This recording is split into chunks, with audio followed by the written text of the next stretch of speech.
bisa membuat suasana belajar kita menjadi lebih aman, nyaman, dan menyenangkan. Tentu saja itu membutuhkan pembiasaan yang dilakukan secara terus-menerus, tidak hanya sekali tapi dilakukan secara terus-menerus. Nah, salah satu supaya budaya positif itu bisa tumbuh, kita upayakan ya. Kita nanti akan membuat yang namanya keyakinan kelas. Ada yang belum tahu keyakinan kelas? Kepercayaan, kepercayaan. Jadi dalam keyakinan kelas itu nanti memuat nilai-nilai kebajikan universal. Ya, yang perlu kalian yakini dan perlu kalian laksanakan untuk menumbuhkan suatu budaya positif, lingkungan yang positif. Ya, baik, nanti untuk membuat keyakinan kelas, kita mulai dari peraturan-peraturan yang ada di kelas ini dulu, atau peraturan-peraturan yang ada di sekolah ini. Nanti silakan kalian menuliskan. Silakan nanti kalian menuliskan ya hal yang boleh dan tidak boleh dilakukan selama kalian di kelas. Kalian tuliskan di sini ya.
menjaga lingkungan sekolah. Kalau kalian membantu sekolah itu nilai kebajikannya menghargai. Kalau menyampaikan pendapat ya sudah dulu.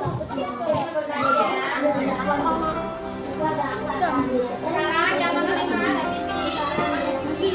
mendengarkan penjelasan guru. Nilai kebajikan apa yang ada? Menghormati dan menghormati ya. Ada lagi.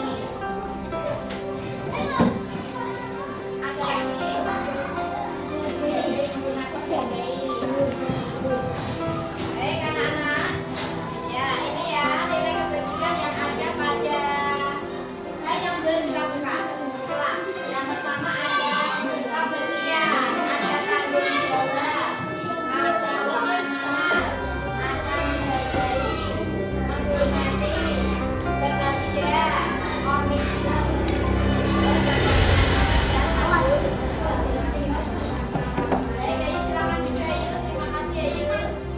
Sekarang yang tidak boleh dilakukan coba. Siapa yang membacakan?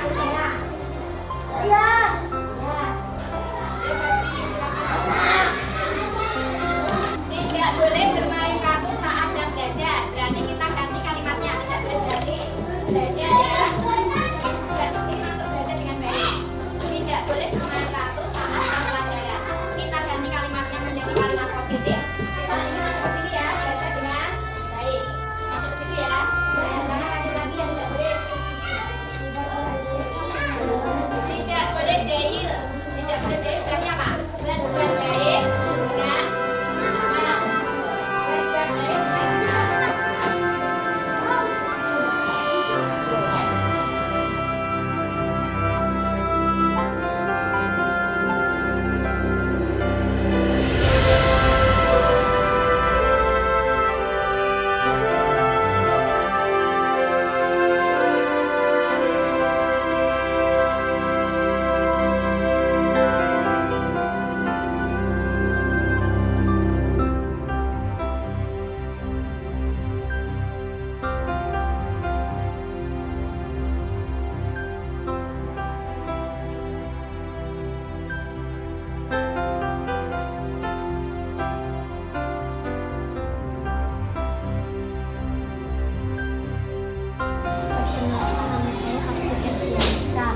keyakinan kelas bagi saya penting dan biasanya bagi orang yang membuat kesalahan. Jadi di kelas ini membuat keyakinan kelas agar kelas menjadi nyaman dan tenang. Assalamualaikum warahmatullahi wabarakatuh. Nama saya Ayu Okaiti Marani. Menurut saya keyakinan kelas itu penting untuk saya karena keyakinan kelas membuat saya sadar jika melakukan kesalahan itu tidak baik. Sekian, terima kasih.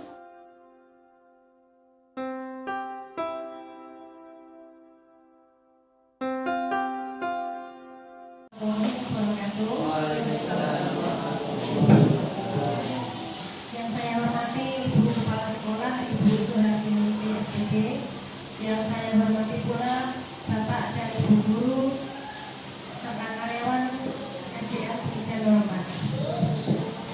Puja dan puji syukur alhamdulillah kemarin kita bersama haturkan kehadirat Allah Subhanahu wa taala yang senantiasa melimpahkan rahmat, taufik, hidayah serta inayahnya kepada kita semua. Sehingga pada kesempatan kali ini kita masih diberikan nikmat dan karunia kesehatan hingga kita masih dipertemukan di tempat yang insya Allah penuh berkah ini. Pada kesempatan siang hari ini saya selalu membawa acara dalam acara diseminasi budaya positif di sekolah yang akan dipaparkan oleh Ibu Afrina Zulfa sebagai calon guru penggerak angkatan 9 Kota Semarang. Dengan susunan acara sebagai berikut: 1. Sambutan Ibu Kepala Sekolah Ibu Suhartini SPB. 2. Diseminasi budaya positif di SDN Negeri 04 yang akan dipaparkan oleh Ibu Afrina Guru Penggerak Angkatan 9 Kota Semarang. Acara yang ketiga, pertanyaan-pertanyaan. Acara yang keempat, penutup. Untuk acara yang pertama, sambutan Ibu Kepala Sekolah Ibu Sularti Mufid. Monggo waktu dan tempat kami persilakan. Assalamualaikum warahmatullahi wabarakatuh.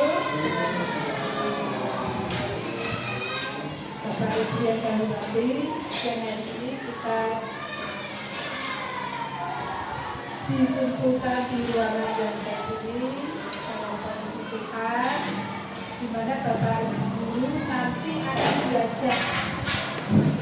diajak bagaimana memahami budaya positif yang ada di sekolah. Materi ini akan disampaikan oleh gurunya.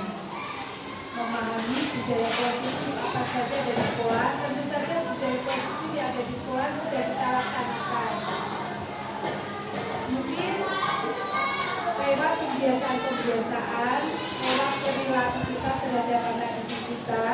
Jika nanti pembiasaan pemahaman kita terhadap budaya sekolah yang sudah kita laksanakan lewat kebiasaan atau lewat lainnya, ada yang perlu direvisi, ada yang perlu dikoreksi, kita siap karena tujuannya adalah untuk kemajuan, untuk membentuk siswa-siswi kita semakin berkarakter.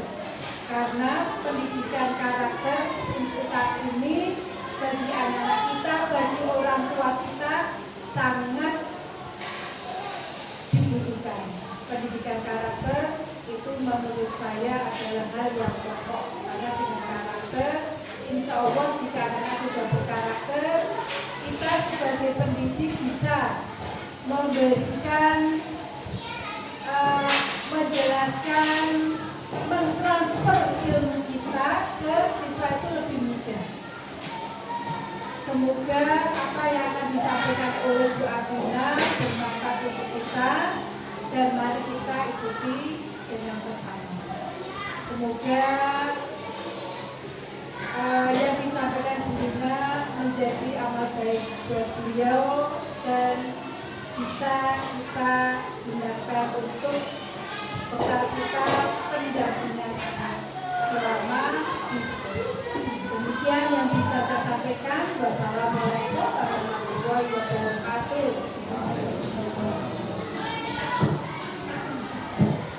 Terima kasih atas sambutannya Ibu Sularti Mufid. Menginjak acara yang kedua yaitu acara utama yang akan dipaparkan oleh Ibu Afrina Delta. Waktu dan tempat kami persilakan.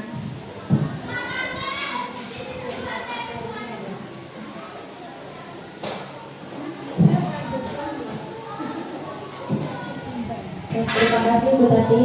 Mohon izin waktunya Bapak Ibu Guru untuk saya menyampaikan diseminasi budaya positif di sekolah di SD Negeri Kementerian Lombok.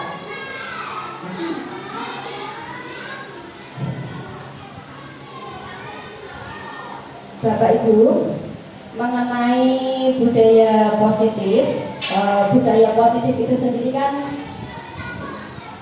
baik budaya positif itu kan pembiasaan yang baik yang bisa dilakukan oleh anak didik kita ataupun kita sebagai guru, baik dari tutur kata ataupun perilaku yang mengandung nilai-nilai kebajikan. Nah, pada konsep budaya positif nanti yang akan disampaikan yaitu yang pertama mengenai perubahan paradigma belajar, yang kedua mengenai disiplin positif, kemudian yang ketiga mengenai nilai-nilai kebajikan, yang keempat motivasi perilaku manusia, yang kelima kebutuhan dasar manusia, yang keenam 5 posisi kontrol guru. Kemudian yang ketujuh ada keyakinan kelas, dan yang kedelapan ada segitiga restitusi. Baik Bapak Ibu Guru, selanjutnya ini ada beberapa pertanyaan pematik Bapak Ibu guru. Nah, sebagai panduan kita untuk melaksanakan kegiatan selanjutnya. Nah, kira-kira Bapak Ibu guru nanti setuju apa tidak? Ya. Untuk yang pertama, apakah hukuman dapat mendisiplinkan anak? Kemudian yang kedua, pemberian hukuman dengan hal positif seperti membaca atau membersihkan halaman sekolah dapat meningkatkan disiplin anak. Yang ketiga, memberi penghargaan dapat meningkatkan motivasi belajar. Coba, saya mulai dari yang pertama ya Bapak Ibu guru. Mohon kira-kira setuju atau tidak untuk yang poin pertama dulu. Apakah hukuman dapat mendisiplinkan anak? Coba, mohon pendapatnya Bapak Ibu guru. Kira-kira yang setuju kalau hukuman dapat mendisiplinkan anak, mohon tunjuk jari. Pak Chandra, Bu Dita, Bu Arjun, Pak Ariadul, Bu Rina. Hukuman dapat mendisiplinkan anak. Untuk yang pertanyaan nomor 2, kira-kira setuju apa tidak? Pemberian hukuman dengan hal positif seperti membaca atau membersihkan halaman sekolah dapat meningkatkan kedisiplinan anak. Kira-kira setuju apa tidak? Ya, setuju. Oke. Ini sepakat setuju. Baik.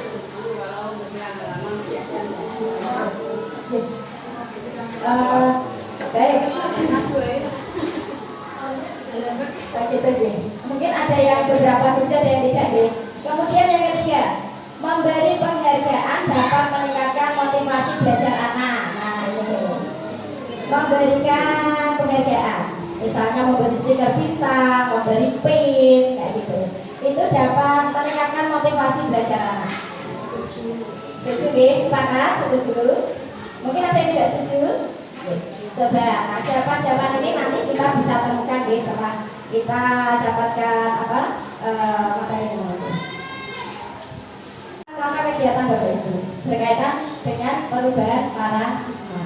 Nah, Bapak Ibu guru, nanti di sini ada kegiatan kepalan tangan. Nah, tangan kita nanti akan mengepal seperti ini. Nah, coba ini ada misalnya ada A dan B. Nanti bisa bekerja sama dengan teman di sebelah kanan kiri Bapak Ibu guru. Oke. Coba nanti Bapak Ibu bisa mempraktekkan. Misalkan Bapak Ibu guru menyobek sebuah kertas kecil, kemudian di secari kertas itu nanti Bapak Ibu guru tuliskan mungkin satu benda yang mungkin dianggap paling berharga buat Bapak Ibu guru. Oke. Kemudian sobekan kertas itu nanti Bapak Ibu guru letakkan di salah satu kanan Bapak Ibu guru, bisa di tangan kanan atau bisa di tangan kiri. Nah, kemudian Bapak Ibu guru sudah meletakkan di tangan Bapak Ibu guru. Dengan segala upaya, dengan segala daya, Bapak Ibu guru menggenggam benda yang Bapak Ibu anggap berharga.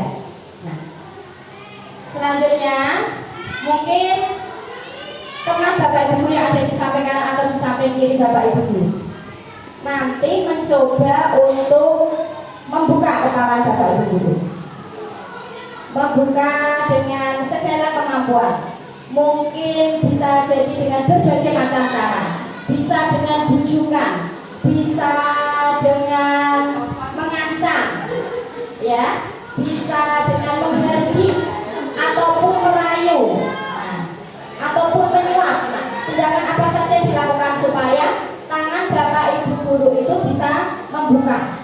Nah, kira-kira apa yang akan terjadi? Mungkin Bapak Ibu guru bisa menyampaikan pendapatnya mungkin. Saya persilakan.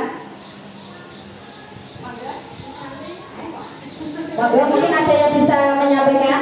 Ketika kepala tangan yang Bapak Ibu guru genggam ini, ya, karena ini tadi barang berharga yang Bapak Ibu yakini itu sangat berharga buat Bapak Ibu guru. Tetapi ada teman Bapak Ibu guru atau ada orang lain yang ingin membuka benda berharga ini yang ada di tangan Bapak Ibu guru dengan berbagai macam cara. Apa yang akan terjadi? Kira-kira dibuka apa tidak tangannya? Tidak, ya. Tidak, walaupun itu dengan merayu, menghardik, menyuap, mengancam, berbagai macam cara, ini tidak dibuka dicokok. Walaupun dicokok sekuat tenaga, kalau ini dianggap berharga, tidak akan terbuka di Bapak Ibu guru. Nah, ini berkaitan dengan keyakinan Bapak Ibu guru. Berarti siapa yang mengontrol ini? Yang bisa membuka ini siapa yang mengontrol? Diri sendiri. Berarti orang berubah itu ya dari diri sendiri ya Bapak Ibu guru. Ini berkaitan dengan perubahan paradigma Bapak Ibu guru.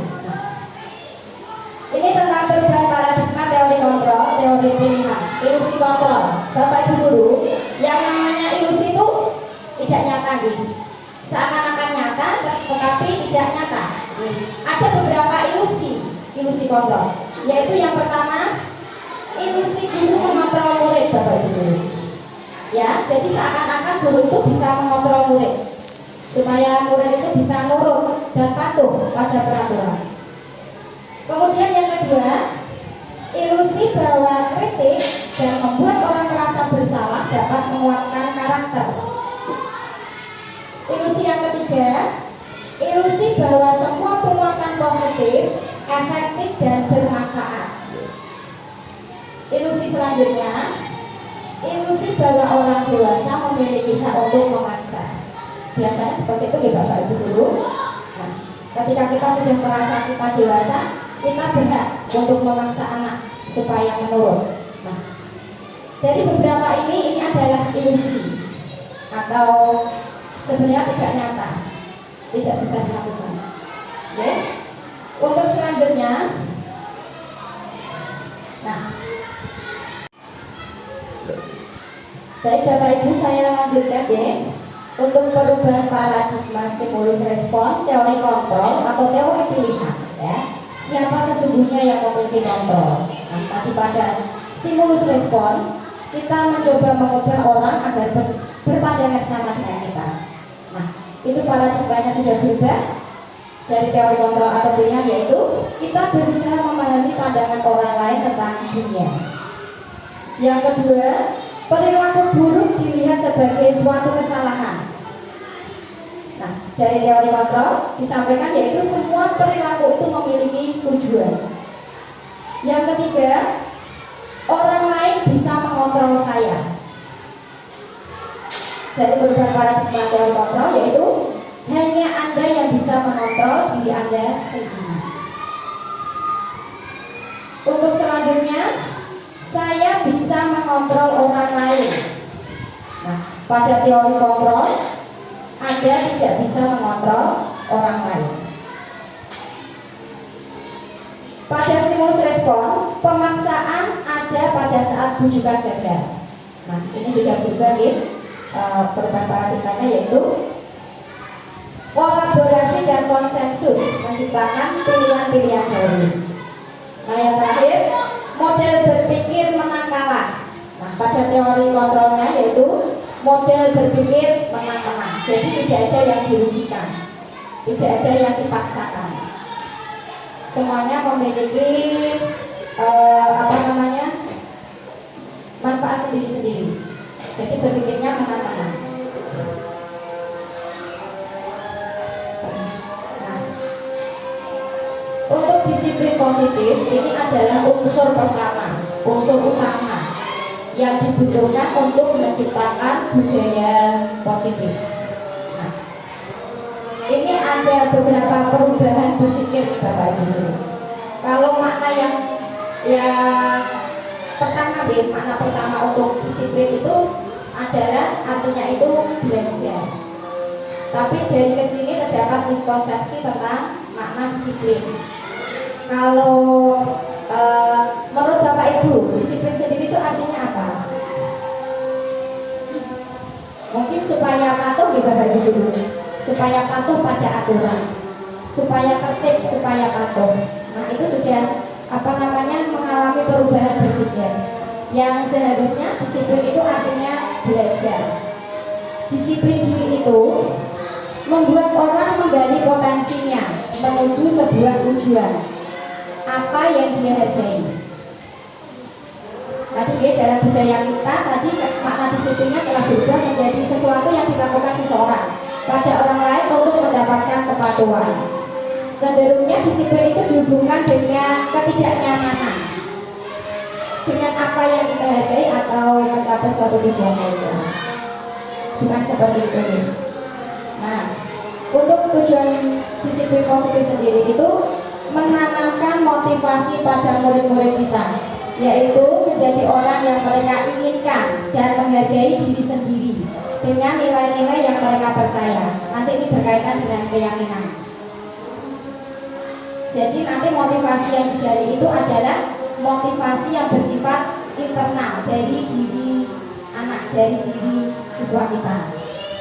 Jadi nanti ketika anak berperilaku itu tidak terpengaruh apakah nanti ada hukuman atau hadiah, mereka tidak akan terpengaruh karena perilakunya itu motivasinya berasal dari diri sendiri.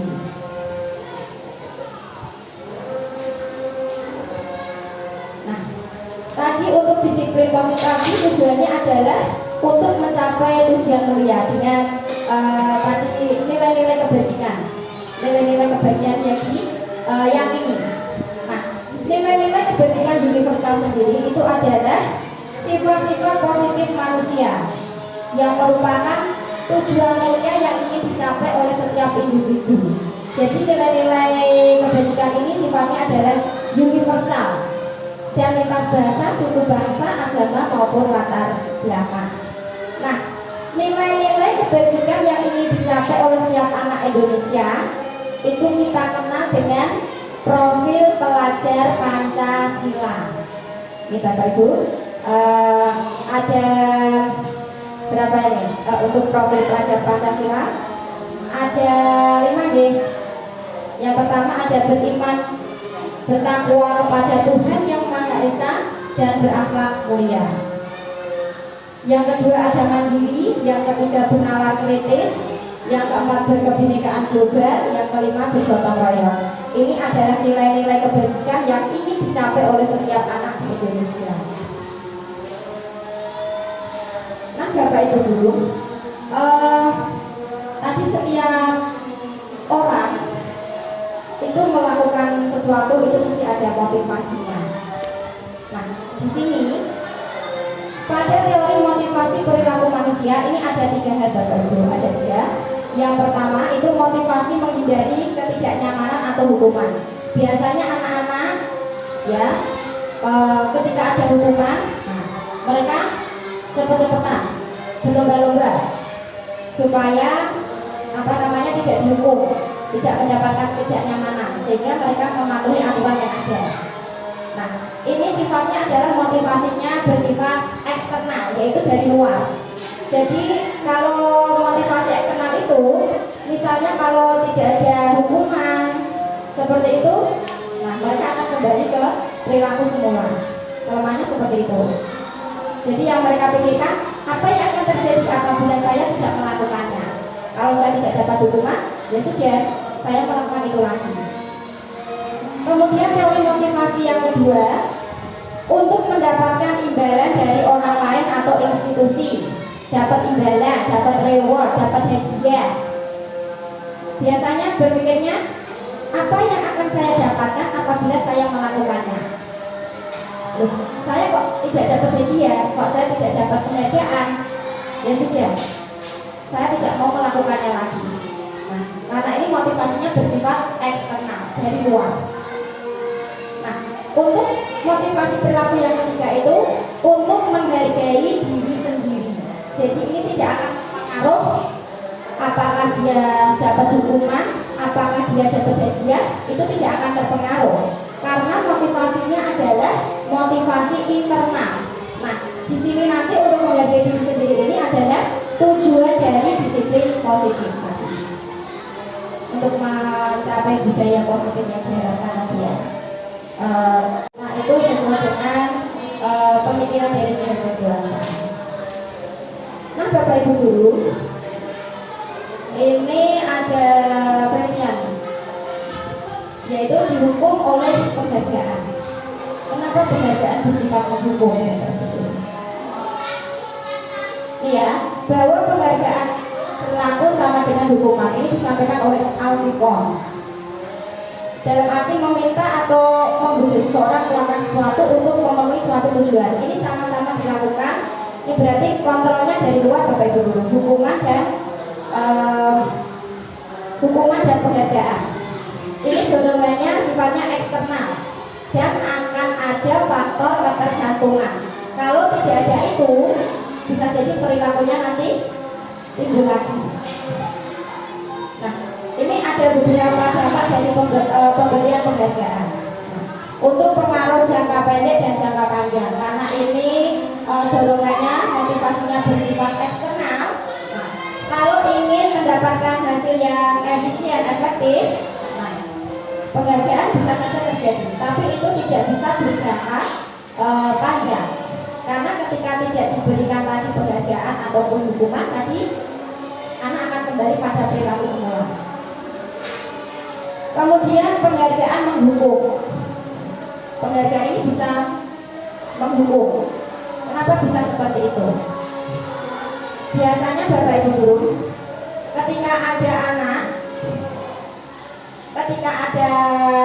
anak yang misalnya dalam ranking misalnya, ketika dia mendapatkan sesuatu yang baik, dia dapat hadiah. Ketika dia tidak mencapai apa yang diinginkan itu, anak itu merasa dihukum. Saya tidak bisa mendapatkan itu. Ada perasaan mungkin kecemasan, ada perasaan yang tidak sesuai dari yang ada. Kemudian penghargaan mengurangi ketepatan. Penghargaan tidak efektif karena tadi dorongannya eksternal, bisa memicu tindakan semula. Terus penghargaan merusak hubungan. Ini bisa jadi kesenjangan. Misalnya di dalam kelas, anak yang misalnya dapat nilai yang lebih, anak yang berprestasi biasanya dipuji-puji, diunggul-unggulkan. Nah, ini bisa jadi anak yang tidak dipuji itu merasa mungkin perasaannya ada perasaan jengkel, perasaan tidak terima mungkin kenapa yang dipuji hanya anak itu. Nah, itu bisa merusak hubungan. Penghargaan menurunkan kualitas, penghargaan mematikan kreativitas, dan penghargaan mengurangi motivasi intrinsik. Ini bisa mematikan potensi belajar anak untuk mencapai melakukan perilaku yang baik.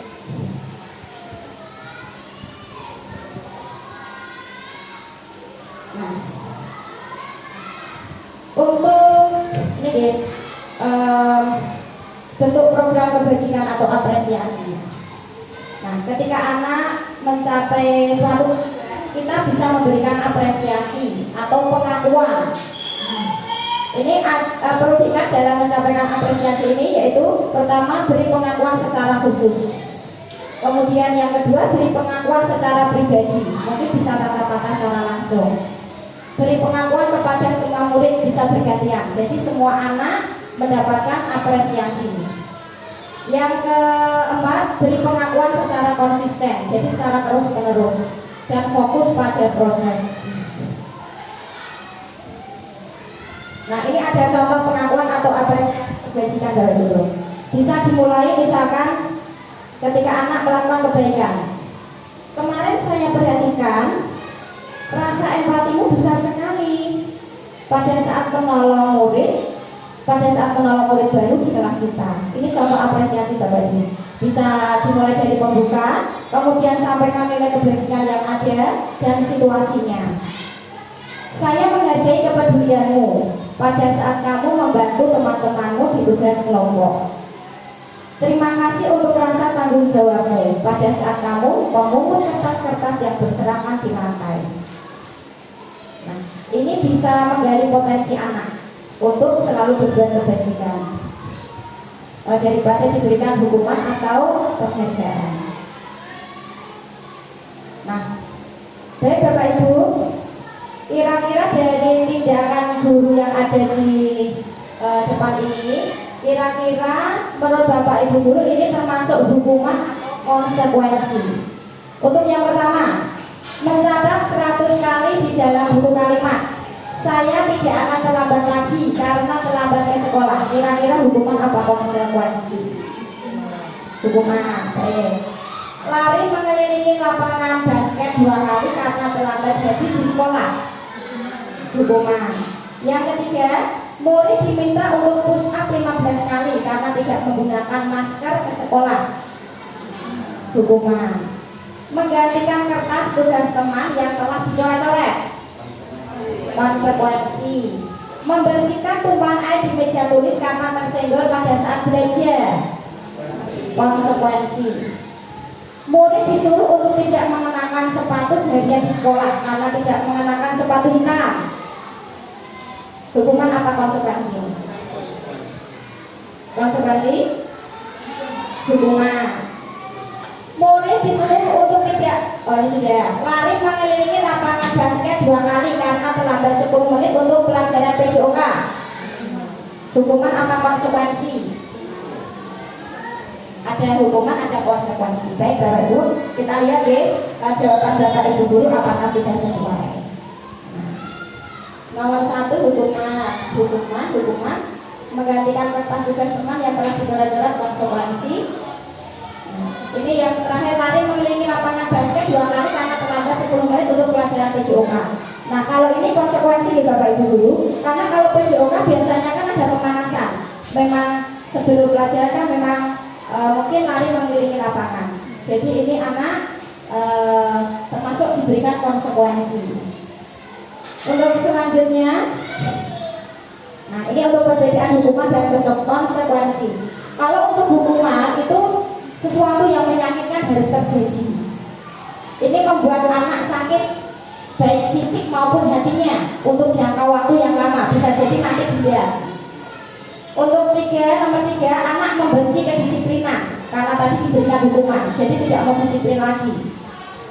Kemudian ada unsur paksaan, mendorong anak menyakiti diri sendiri, konsep dirinya buruk. Kemudian anak belajar untuk menyembunyikan kesalahan. Nah, saya harus berbuat ini, nanti kalau saya tidak berbuat ini nanti akan dihukum buku. Jadi anak belajar untuk menyembunyikan kesalahan. Kemudian selanjutnya ada rasa marah, rasa bersalah, dipermalukan, merasa tidak dihargai. Ini untuk hukuman. Kalau konsekuensi itu sesuatu harus terjadi, membuat anak merasa tidak nyaman dalam jangka waktu yang pendek. Yang ketiga, anak menghargai disiplin. Kemudian stimulus tanggapan, mendorong anak agar mudah menyesuaikan diri. Konsep diri baik, anak belajar untuk mematuhi peraturan. Untuk ini konsekuensinya, kehilangan hak, sementara dibuat kehilangan hak dalam jangka waktu pendek, dibuat tidak nyaman, diasingkan untuk sementara. Nanti selanjutnya dikembalikan lagi ke kelompoknya. Nah, ketika anak melakukan kesalahan Bapak Ibu guru, jadi tidak diberikan hukuman ataupun konsekuensi, tetapi di sini ada namanya restitusi. Mungkin Bapak Ibu guru sudah pernah mendengar kata restitusi ya? Sudah pernah mendengar restitusi? Mungkin ada yang sudah mendengar restitusi. Mungkin ya.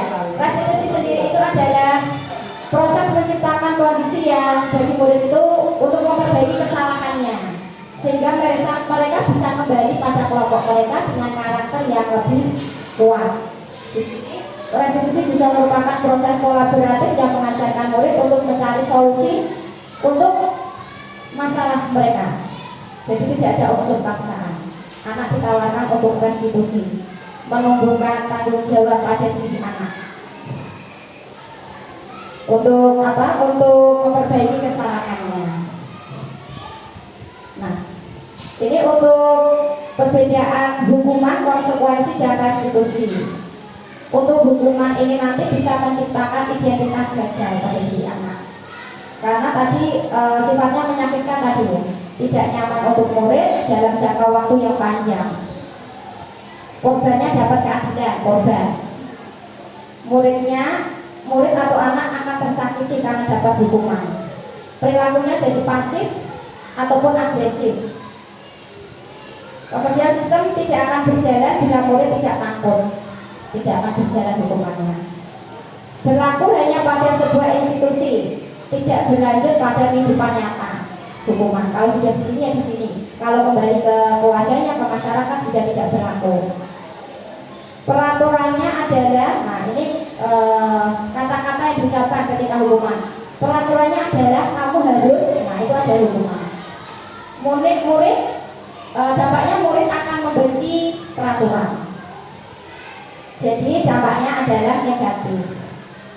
Kemudian pada konsekuensi ini ada identitas sukses. Nah, pada konsekuensi itu sesuatu harus terjadi. Anak-anak itu dibuat tidak nyaman dalam jangka waktu yang pendek. Korban bisa diabaikan. Murid atau anak dibuat tidak nyaman terlebih dahulu konsekuensinya. Penguatan hanya bertahan dalam jangka waktu pendek. Ini memerlukan monitoring dan supervisi terus-menerus dari guru. Membantu penerapan mengikuti peraturan dalam masyarakat. Bisa jadi ini ya, kalau konsekuensi yang diucapkan guru misalnya, apa peraturannya? Mampukah kamu melakukannya? Nah, biasanya disampaikan seperti itu. Jadi anak-anak diajak untuk menghormati peraturan. Nah, kalau pada restitusi sendiri, restitusi itu adalah pilihan. Anak diajak untuk memilih, ditawarkan untuk melakukan restitusi. Jadi di sini tidak ada unsur paksaan. Nah, ini restitusi ini bisa menguatkan murid dalam jangka waktu yang panjang. Korban mendapatkan ganti. Murid atau anak mendapatkan kekuatan. Masalah bisa terpecahkan. Dan murid belajar bertanggung jawab untuk perilakunya. Fokusnya adalah pemecahan masalah dalam jangka waktu panjang. Biasanya yang disampaikan guru untuk ini ya, pada proses restitusi ini, apa yang kamu yakini? Ini mengacu pada keyakinan diri, mengacu pada nilai-nilai kebajikan. Apa yang bisa kamu lakukan untuk memperbaiki masalah ini? Murid atau anak ini menghormati dirinya dan orang lain. Nah, ini secara keseluruhan tadi kesimpulannya, kalau untuk konsekuensinya dampaknya itu netral. Kalau restitusi dampaknya positif. Nah, untuk ciri-ciri restitusi sendiri, jadi restitusi itu bukan untuk menebus kesalahan, namun untuk belajar dari kesalahan. Restitusi dapat memperbaiki hubungan. Restitusi itu merupakan tawaran, bukan paksaan. Kemudian restitusi itu menuntut untuk melihat ke dalam diri, ada refleksi dari dalam diri. Yang kelima, restitusi mencari kebutuhan dasar yang mendasari tindakan. Karena tadi menurut teori tadi segala sesuatu itu pasti ada tujuan, ada kebutuhan dasar yang ingin dipenuhi. Yang keenam itu restitusi diri adalah cara yang paling baik.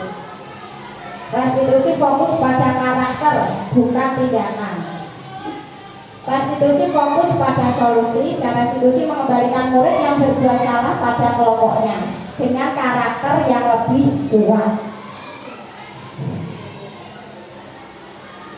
Nah, Bapak Ibu, ini kita masuk ke keyakinan kelas. Mengapa tidak peraturan saja? Mengapa harus keyakinan kelas? Coba Bapak Ibu dulu kita refleksi sebentar nih. Kira-kira mengapa kita memiliki peraturan harus menggunakan helm bila mengendarai kendaraan roda 2? Kira-kira kenapa? Supaya aman, supaya tidak terjadi kecelakaan, supaya keselamatan. Mengapa kita memiliki peraturan 3M, menggunakan masker, mencuci tangan, dan menjaga jarak 1,5 meter? Ini kemarin pada saat pandemi. Kira-kira kenapa? Kalau tadi supaya keselamatan. Yang kedua, ini juga sama, keselamatan. Mengapa kita memiliki peraturan harus datang tepat waktu pada saat mengikuti pelatihan? Kira-kira kenapa? Kedisiplinan. Nah, keselamatan, kebersihan, kedisiplinan itu adalah nilai-nilai keyakinan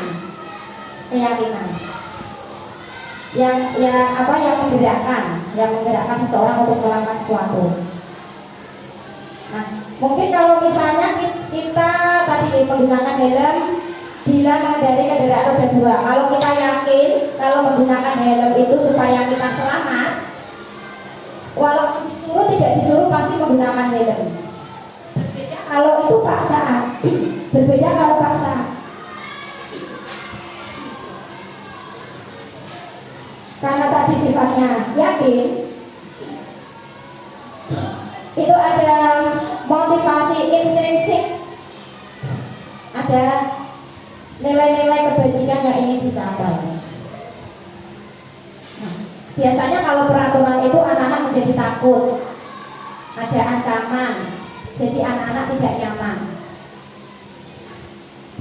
Jadi nanti peraturan-peraturan yang ada ini bisa diubah ke keyakinan kelas. Nah, ini Bapak Ibu dulu. Untuk membentuk suatu budaya positif, kita bisa menggali dari peraturan kelas atau peraturan yang ada di sekolah. Nah, peraturan kelas atau peraturan sekolah itu nanti bisa kita ubah menjadi keyakinan kelas. Keyakinan kelas yang sudah dibuat nanti bisa membentuk lingkungan yang positif. Lingkungan yang positif bisa menciptakan suatu budaya positif atau kebiasaan-kebiasaan yang baik. Nah, coba Bapak Ibu guru, dari yang ada di depan ini, manakah kira-kira yang merupakan keyakinan? Apakah yang di sebelah kiri ataukah yang di sebelah kanan yang termasuk keyakinan?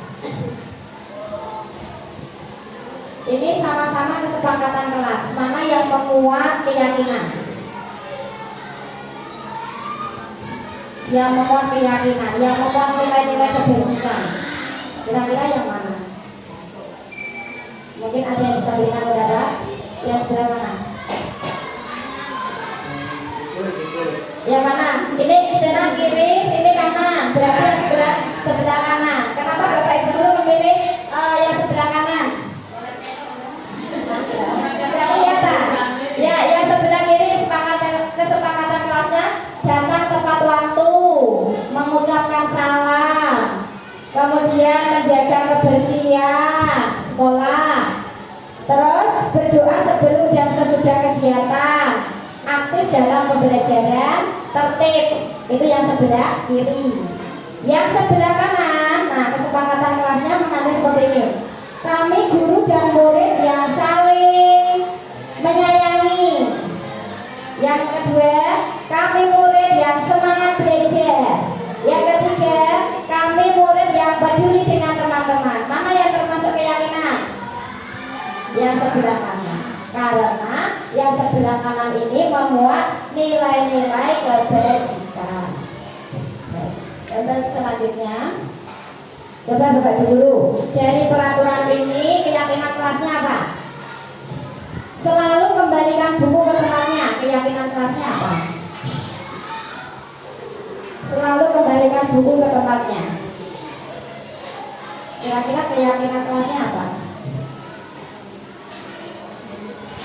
Selalu kembalikan buku ke tempatnya. Tadi nilai keyakinan tadi diatur dari nilai-nilai kebajikan universal. Bisa jadi disiplin, tanggung jawab, menghormati, ada integritas, ada peduli, ada tanggung jawab dan sebagainya. Nah, kira-kira ini selalu kembalikan buku ke tempatnya. Keyakinan kelasnya apa?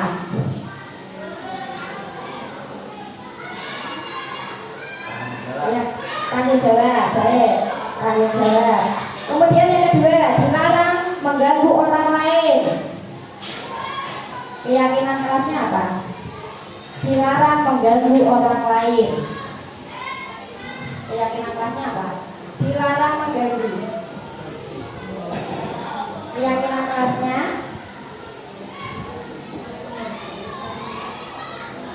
Apa keyakinan? Kalau kita tidak mengganggu orang lain, menghargai. Hadir di sekolah 15 menit sebelum pembelajaran dimulai. Kedisiplinan. Dilarang melakukan kekerasan. Disiplin, kekerasan. Kira-kira kalau dijotos, dipukul, kira-kira nanti anak-anak bagaimana? Ya? Menghargai. Oke, nanti kita lihat ya jawaban-jawaban itu semua. Dilarang menggunakan narkoba. Kenapa tidak boleh menggunakan narkoba? Kenapa harus menghindari narkoba? Kesehatan, baik. Kemudian bergantian atau menunggu giliran antri. Kedisiplinan. Gunakan masker. Kesehatan. Jangan berlari di kelas atau koridor. Keselamatan ya. Baik, kita cek ya Bapak Ibu jawaban Bapak Ibu semuanya. Selalu kembalikan buku ke tempatnya, itu keyakinan kelasnya adalah tanggung jawab. Dilarang mengganggu orang lain, keyakinan kelasnya menghormati orang lain. Hadir di sekolah 15 menit sebelum pembelajaran itu, keyakinan kelasnya menghormati orang lain. Bisa jadi menghormati diri sendiri, menghargai diri sendiri, menghargai waktu. Bisa jadi untuk berkomitmen. Dilarang melakukan kekerasan. Nah, ini keyakinan kelasnya adalah keselamatan, ya. Menghormati orang lain, ya.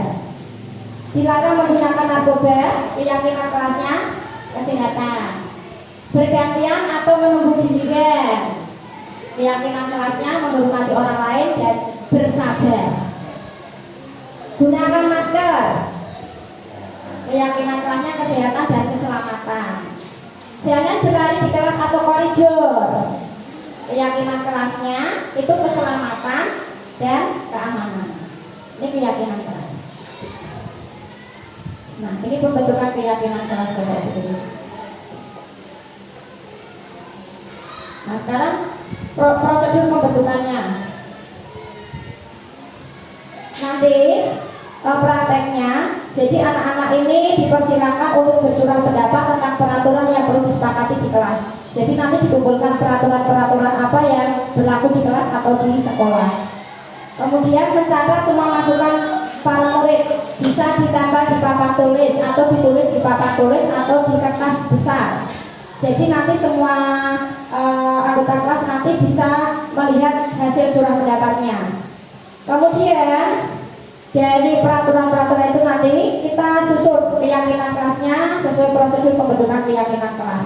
Nanti kan biasanya ada peraturan itu biasanya ada kalimat negatifnya, misalnya jangan berlari di kelas. Nah, sesuatu yang negatif itu dirubah ke kalimat positif. Jangan berlari di kelas, bisa ganti dengan misalnya jangan lari di kelas, bisa diganti dengan kalimat positif. Jangan berlari jadinya berjalan di kelas. Ya, yang negatif-negatif itu kita ganti ke kalimat positif. Nanti kalau sudah tinjau kembali daftar curah pendapat yang sudah dicatat. Nah, nanti selanjutnya dari banyak peraturan tadi nanti murid-murid bisa diajak untuk menemukan nilai kebajikan atau keyakinan yang dituju dari peraturan tersebut. Misalnya tadi ada aturan berjalan di kelas, dengarkan guru, datanglah tepat waktu. Itu berada di pilih-pilih sesuai dengan nilai kebajikannya. Dari banyak peraturan mungkin bisa di bawah satu payung nilai keyakinan. Misalnya tadi di bawah satu payung yaitu keyakinan untuk saling menghormati. Nah, berarti keyakinannya hanya saling menghormati. Dari beberapa peraturan tadi bisa diambil, dimasukkan dalam satu keyakinan yaitu saling menghormati. Atau nilai kebajikannya hormat. Nah, ini nanti dicatat, dimasukkan dalam daftar keyakinan yang akan disepakati. Kalau sudah nanti tinjau ulang keyakinan kelas bersama-sama. Tadi banyak peraturan dijadikan satu nilai keyakinan. Nah, sebaiknya untuk keyakinan ini jangan terlalu banyak-banyak. Bisa 3-7 butir saja. Karena jika banyak nanti warga kelas akan sulit mengingatnya. Akibatnya nanti akan sulit untuk dijalankan. Ya, banyak yang melanggar nanti. Setelah keyakinan kelasnya dibuat, maka semua warga kelas tadi dipersilakan untuk meninjau ulang apakah menyetujui. Kalau menyetujui berarti nanti diajak untuk menandatangani. Itu kontrak. Ya sudah disepakati. Kalau sudah ditandatangani, sudah disetujui, selanjutnya nanti ditempel di dinding kelas. Jadi ini dilakukan secara terus-menerus. Dilakukan secara terus-menerus, tidak hanya 1 kali 2 kali, tapi terus diingatkan. Ini kemarin praktiknya ini pembuatan kesepakatan kelas.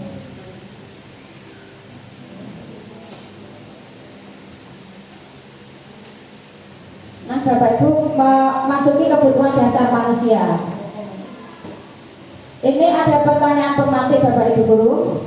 Nah, ini ada Ibu Ambar, guru wali kelas 2A di SD Pelita Hati, sedang bingung menghadapi ulang salah satu murid di kelasnya. Doni. Beberapa anak di kelas 2A telah datang kepadanya dan mengeluhkan Doni yang seringkali meminta bekal makan siang mereka dengan paksa. Jika Anda menghadapi situasi seperti Bu Ambar, apa yang akan Anda lakukan? Menurut Anda, kira-kira alasan Doni melakukan hal itu apa? Mungkin ada yang kira-kira apa? Apa yang akan dilakukan dan kira-kira alasannya apa? Saya baca dulu ya.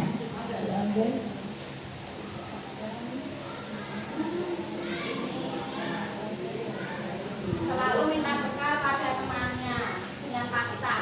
Akhirnya kan mungkin berkelahi.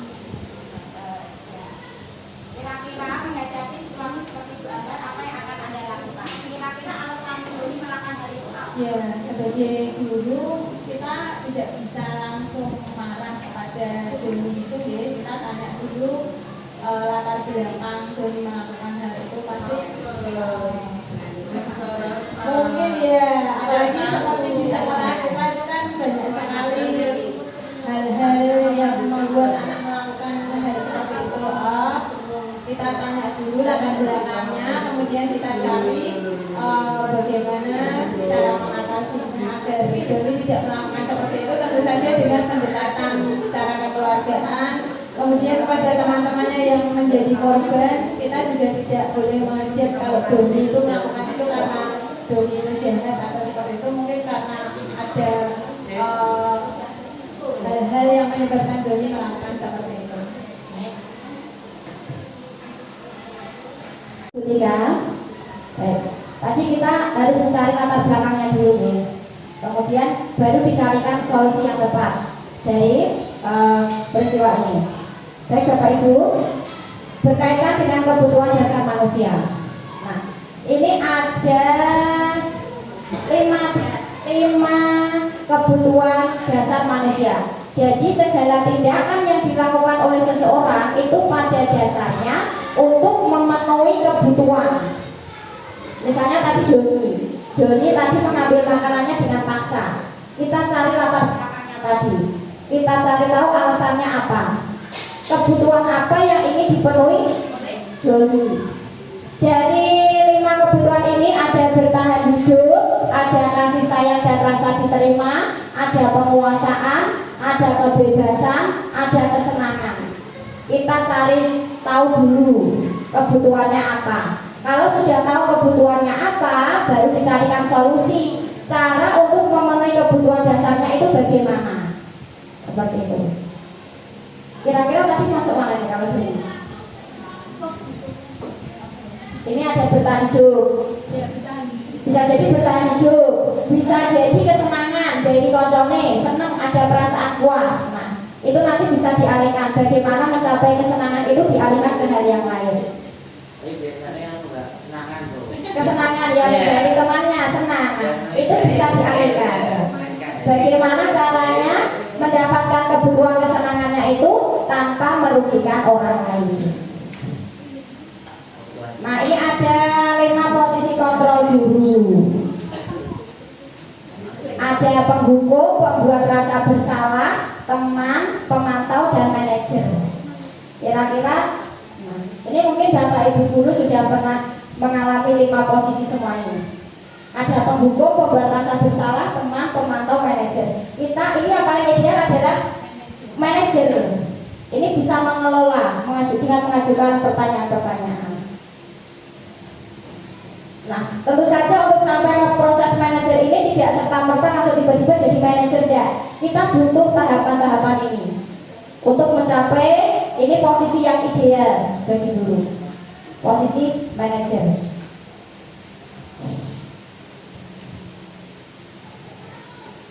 Nah, ini ada pernyataan-pernyataan. Nah, ini dikatakan oleh tadi posisi kontrol guru, tadi 5 posisi kontrol guru. Ketika Bapak Ibu guru mengatakan, saya kecewa sekali dengan kamu. Nah, berarti yang mengatakan itu adalah membuat orang merasa bersalah.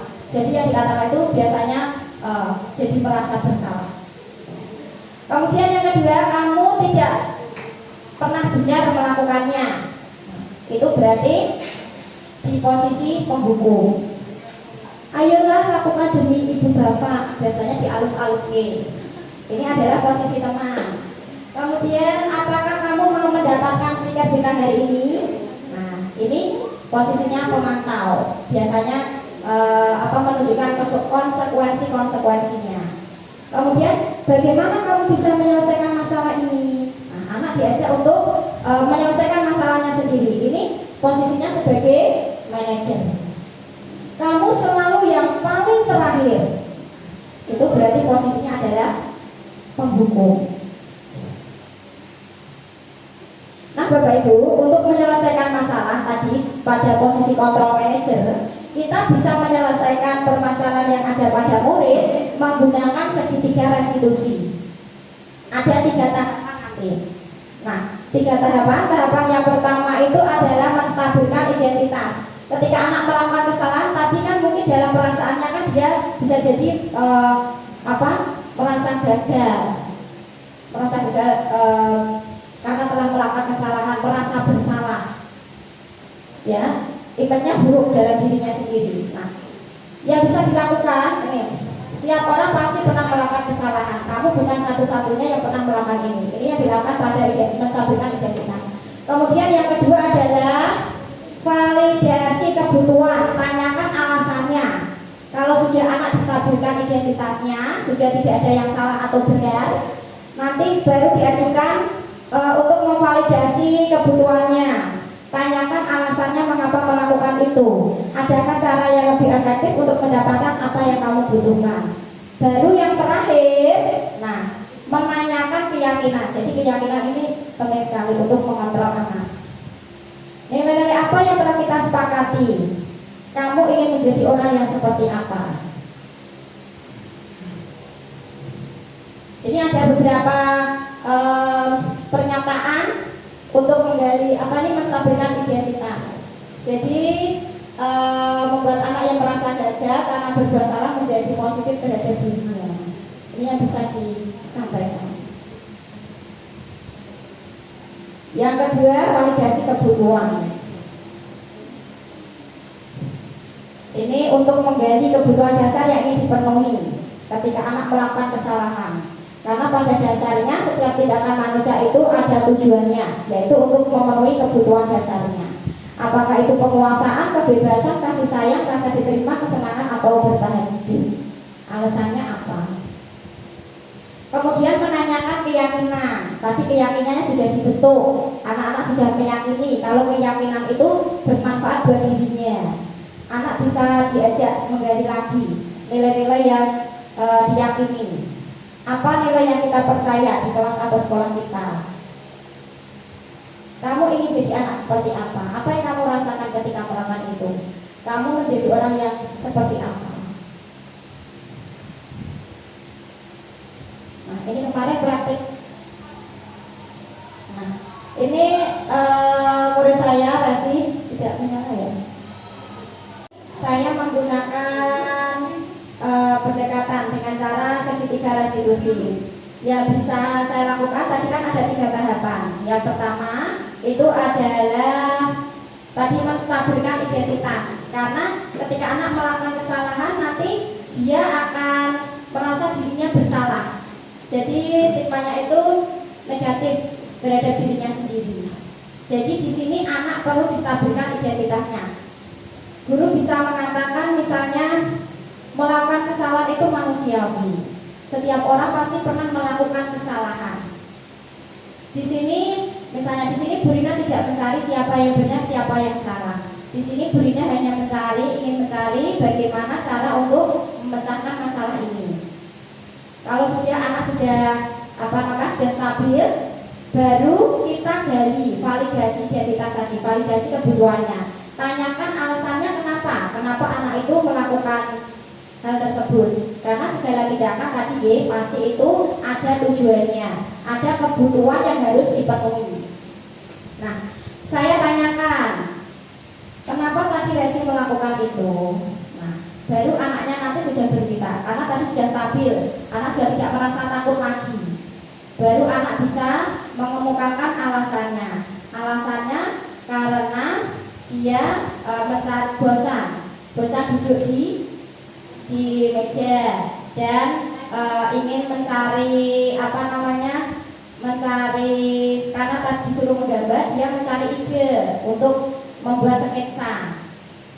Nah, kalau sudah seperti ini, baru guru masuk ke tahapan yang ketiga, yaitu menanyakan keyakinan. Karena saya sudah membuat keyakinan dan anak-anak sudah beberapa, tidak banyak, anak-anak sudah meyakini keyakinan kelasnya itu baik buat dirinya.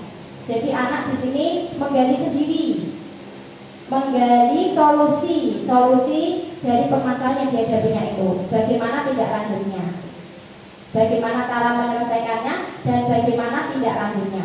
Jadi di sini keyakinan kelas yang sudah dibentuk itu bisa mengontrol murid ketika anak melakukan kesalahan, tanpa kita memaksa, tanpa kita menghukum, tanpa kita memberikan hukuman ataupun penghargaan atau apa, sudah muncul motivasi pada diri anak.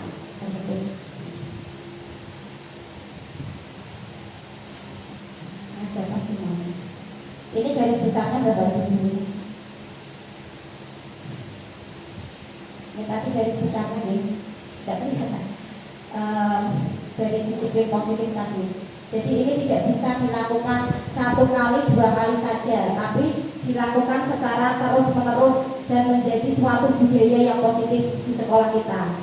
Jadi benar-benar lingkungan belajar kita ini bisa mencapai nilai kebajikan yang dituju, yaitu profil pelajar Pancasila sesuai dengan filosofi pemikiran Ki Hajar Dewantara. Jadi pembelajaran berpihak pada anak. Tugas kita sebagai guru hanya menuntun laku anak sesuai dengan kodratnya, yaitu kodrat alam dan kodrat zaman. Baik Bapak Ibu, demikian yang bisa saya sampaikan. Mudah-mudahan apa yang sudah saya sampaikan bermanfaat untuk Bapak Ibu guru semua, untuk sekolah kita, supaya kita benar-benar bisa menciptakan lingkungan yang aman, nyaman, dan yang pasti bisa berpihak pada murid sehingga mencapai nilai kebajikan, yaitu profil pelajar Pancasila. Baik, yang demikian yang bisa saya sampaikan. Saya kembalikan kepada moderator. Terima kasih kepada Ibu Rosena atas paparan yang telah disampaikan. Semoga dari paparan tersebut dapat menambah ilmu kita semua, khususnya ilmu untuk membimbing murid-murid kita menjadi lebih baik.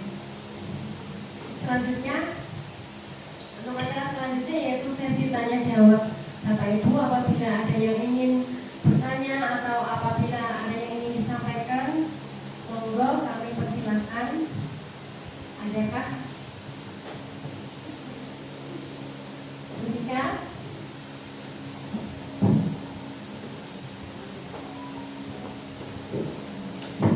Terima kasih atas waktu yang diberikan kepada saya. Paparan yang sangat luar biasa dan ilmunya sangat bermanfaat, khususnya tentang tadi segitiga restitusi. Itu ada satu kasus. Di sini saya masih agak baru ya tentang restitusi.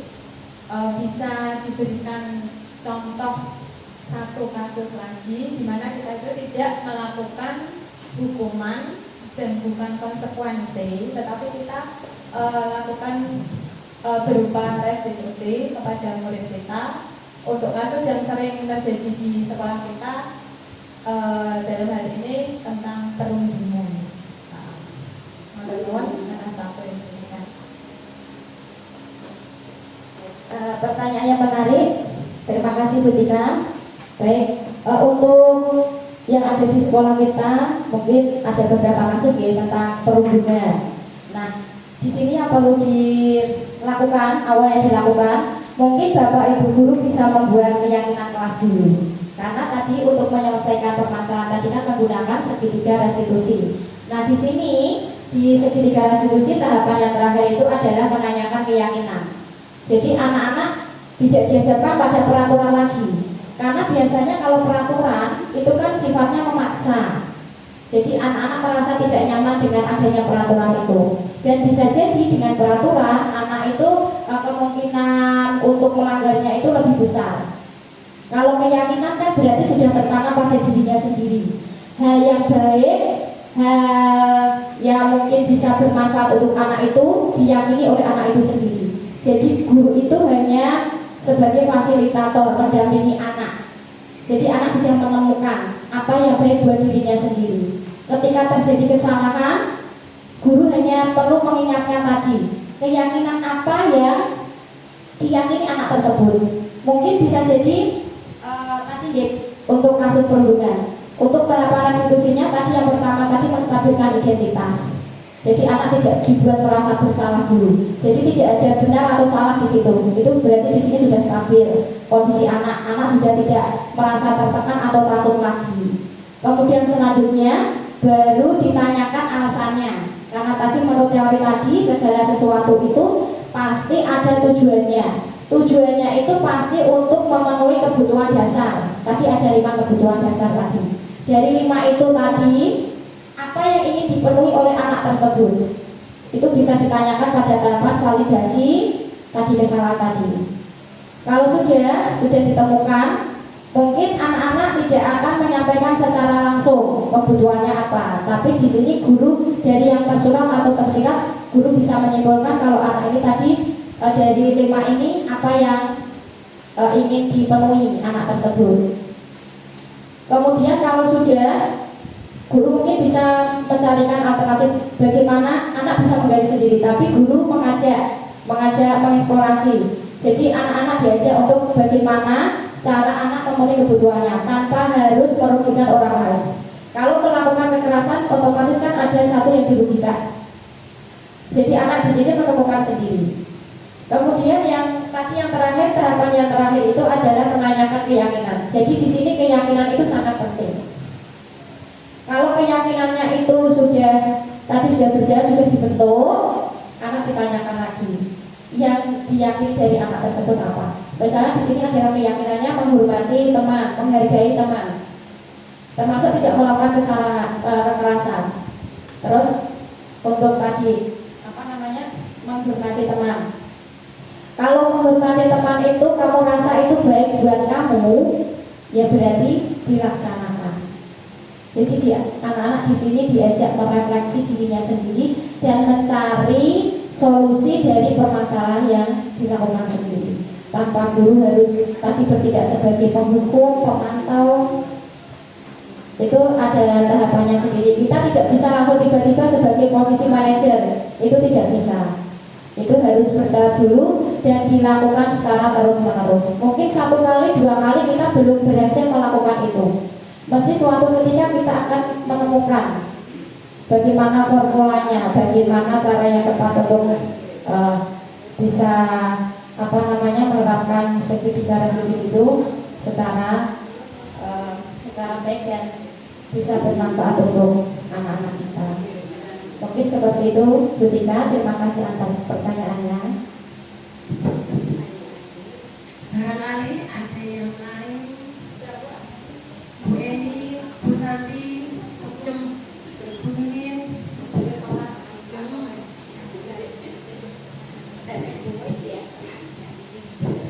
Tidak ada Bu Ibu, karena tidak ada acara yang terakhir, yakni penutup. Alhamdulillah acara demi acara telah selesai. Saya selaku pembawa acara mohon maaf yang sebesar-besarnya apabila salah kata atau ada kata saya yang kurang berkenan di hati Bapak Ibu. Mari kita tutup bersama.